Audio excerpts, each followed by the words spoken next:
Good evening, sir. Sir, today we are here to talk about an important issue. So, after the Union Education Minister Dharmendra Pradhan resigned following demands from the protesting Cockroach Janata Party, the government of India has announced a high-powered task force on examinations reform. This will be under the Infosys co-founder and former Aadhaar chairman Nandan Nilekani. So, what are your initial thoughts on this?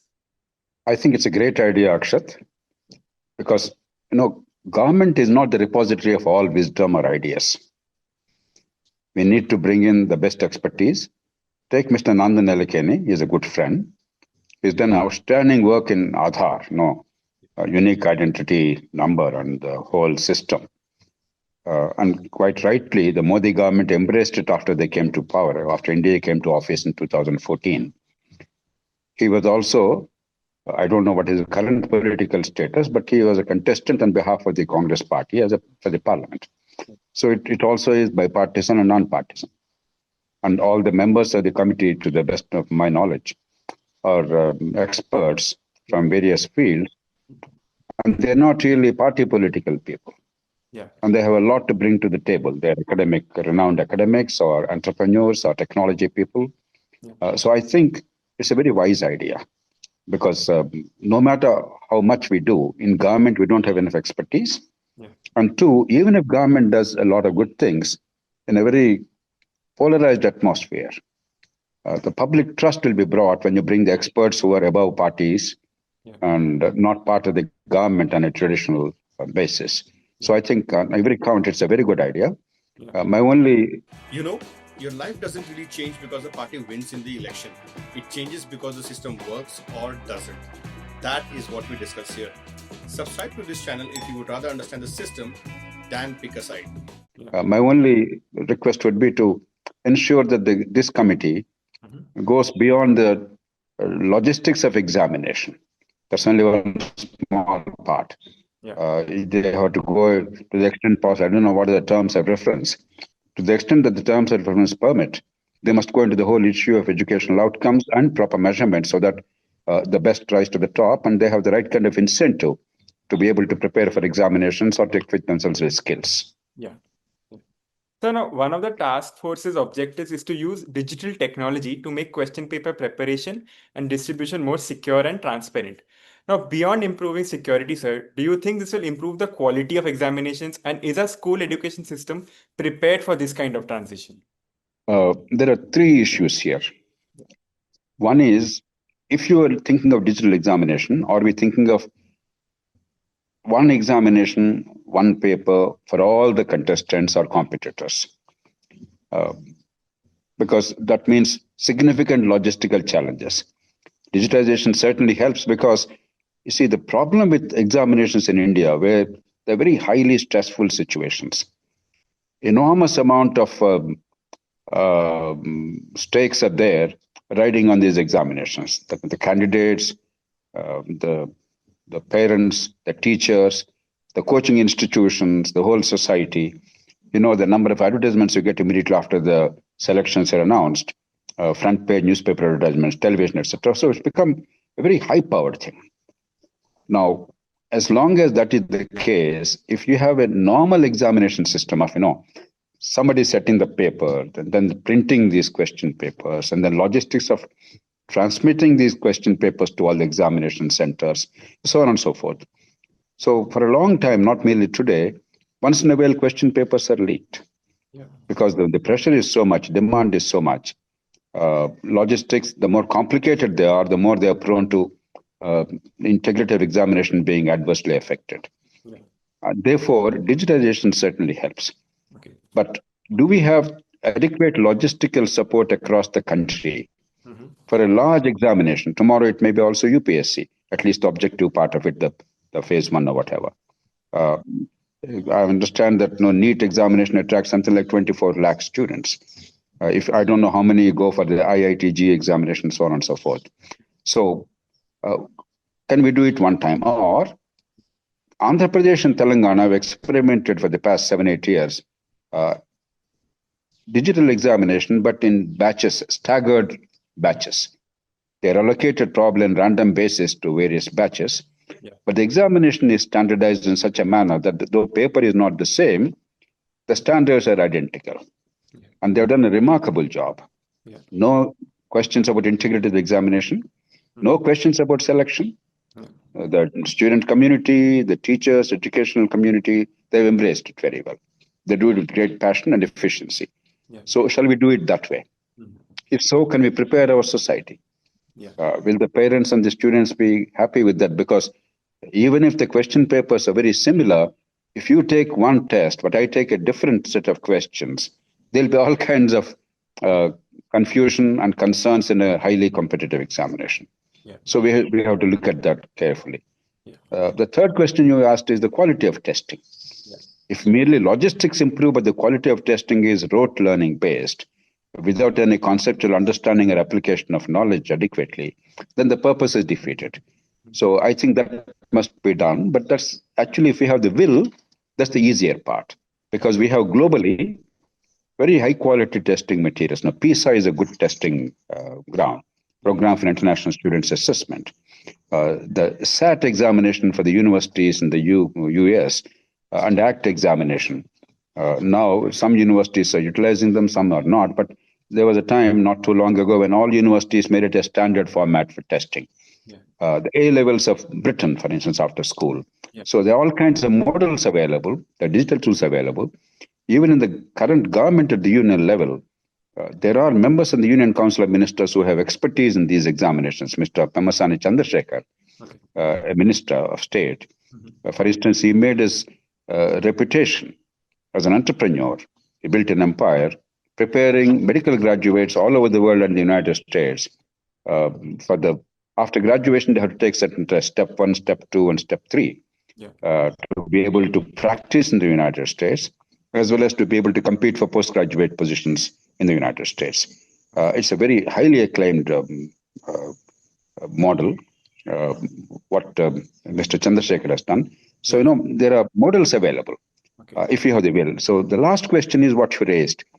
Are the boards, the state boards and the union boards, CBSE, etc., are we changing fast enough to really prepare the kids for this? Because let me be blunt. Most examinations in India, at the school level or even college level, I dare say, most examinations are very perfunctory. They're based on rote learning. The children are not at fault, the students are not at fault, the parents are not at fault. It's entirely the failure of the educational establishment.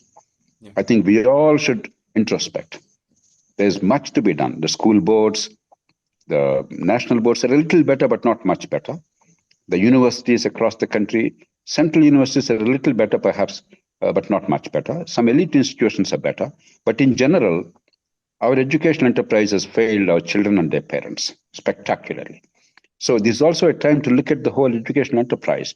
Are the children getting a lot? Now, a lot of people, understandably, are focusing on the resources allocated to education. With great humility, I would like to urge them. More resources are welcome and necessary, but that's not the problem. Right now, in many states, take Telangana, Andhra Pradesh, and many other states, more than 100,000 rupees is spent per year per child at school level by the government. And yet, educational outcomes are appallingly bad. So unless examination becomes a way of molding education, remolding education, and ensuring educational outcomes, because once the parents, the children, and the stakeholders know what is expected of these children, then it will have the really important benefit of improving the quality of educational outcomes themselves. Because right now, what is happening is, let me reiterate, in most state boards, mass copying and rote learning. And in examinations, in many states, you have 90 to 95% pass in 10th grade and 12th grade. And when the government conducts certain random tests about their grade level competency, how much have they actually learned, what are called National Achievement Survey and other surveys, time and again it is shown that the actual grade level competency, the minimum level of learning that the children acquired, is only about 10-15% cases they acquired those levels. 80% of them who are passing examinations do not even have minimum levels of learning. So there is a huge crisis Yeah. And it's not merely a question of money and more classrooms and more teachers. Yeah. It's a function of how do we prepare them. And examination, the right kind of examination with integrity, is the most important incentive to prepare all the stakeholders the right kind of outcomes. Because in India, there is enormous demand for education, Yeah. enormous demand for success. The only problem is we are defining success very badly, we're measuring it horribly. So, this is a good opportunity now to look at that and define success and measure it well through assessment system which is sensible. So now, so to seize the opportunity that you just spoke about, sir, I think another tool that the government is looking at is amendments to the Public Examinations Prevention of Unfair Means Act 2024, which will basically strengthen penalties and punishments. So, sir, but the way I understand, the law already existed when the 2026 paper leak took place. So, did the leak happen because it was not strong enough, or were there other issues that I'm missing? From time to time, Akshat, whenever the society is anxious about certain things, when there's agitation, no, Nirbhaya case, you remember? Yeah. And there were the horrific atrocities against girls Mhm. in various states and at the national level.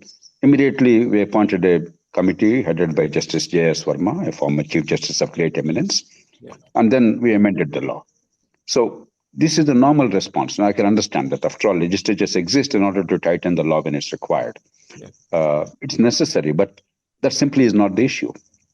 There are two challenges. Challenge one, no matter how strong the law is, rule of law is simply not in place in this country. Normatively, it is there. Okay. Typically, a case in India, a criminal case, even a criminal case takes sometimes decades. Yeah. And only about 10 to 11% cases are ending up in conviction unless they are very minor offenses and the accused actually has confessed, sometimes under duress. Yeah. Our conviction rate is one of the lowest. Our Yeah. prosecution is one of the weakest. Our crime investigation is widely perceived to be, and accurately so, under the thumb of the political executive. Yeah. And they are underfunded, Mhm. under resourced, the technology is not enough, mobility is not enough, training is not enough. Forensics are very weak. Yeah. So, given all this, just because we make it a stronger law to punish in an exemplary manner, in a very severe manner, doesn't mean that there's enough of a deterrence. It's necessary, Okay. but it's more a symbolism. It's like showing that we really take it seriously. Okay. But the real issue is how do you prevent examination leakage? Because we don't want leakage and then punishment. Because the price paid by the student community, the parents, and society is far too great. No amount of punishment of an individual or two will really compensate for that.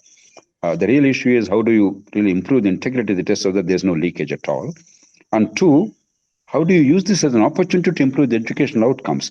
Now, we are forgetting that. All this is to ensure that the kids are prepared for tomorrow's world. They become productive members of our society. Right now, for no fault of theirs, 80% of the youngsters are not productive members of society, even after a graduation. Yeah. Even engineering graduation doesn't mean much in India because only 15-20% are equipped with the skills. Yeah. So I think the problem is deeper. Yeah. All these are necessary as signals, but they're not sufficient. So finally, how does the government now use this opportunity to, of course, they'll tackle the examination reform, but how do they now broadly go into the issue of educational reform from here? Let's start with this current issue, for instance. Yeah. Remember, only in 2016, because the Supreme Court directed that there must be a nationwide competitive examination for medical entrance, Yeah. was this taken away from the states. States were conducting the examination earlier. Yeah. States like Tamil Nadu opposed it. Mhm. Now, there was a good reason why the national level Supreme Court took over. Mhm. One, they wanted to ensure uniformity of standard. Yeah. Two, they presumed that the integrity of examination will be greater at the national level. We know now that at state level there are many leakages, and union level also they're not Yeah. immune from leakages. And three, they hoped that at least at the university level, we know what we're getting.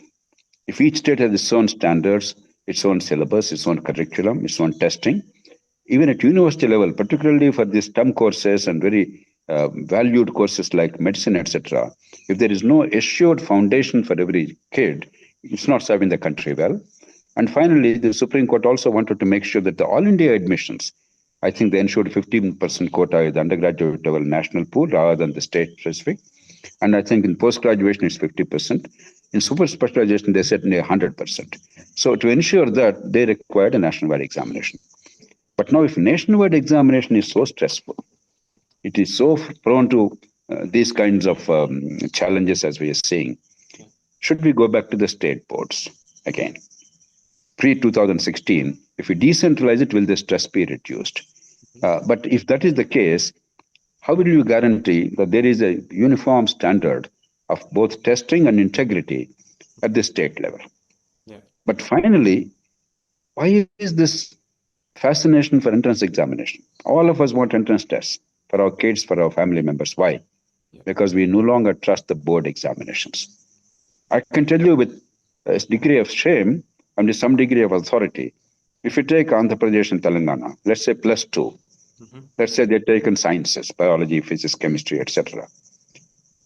Almost nobody, and I'm saying this with great degree of pain, almost nobody in these +2 courses is going to laboratories and doing the lab work.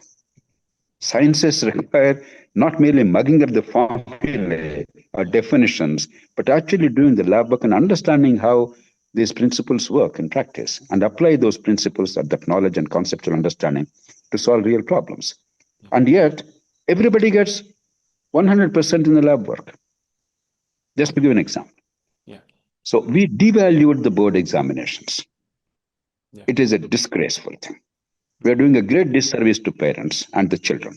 Yeah. No, maybe because we have not ensured real education. We only were talking about the brick and mortar and the number of teachers and the salaries and all kinds of things.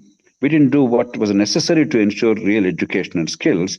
And therefore, the pressure is, how can you now suddenly fail our children in 10th grade or 12th grade? Therefore, pass everybody. Therefore, mass copying.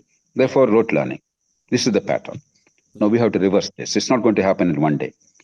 The Nilekani committee or some other committee cannot address in one day the massive educational crisis in the country.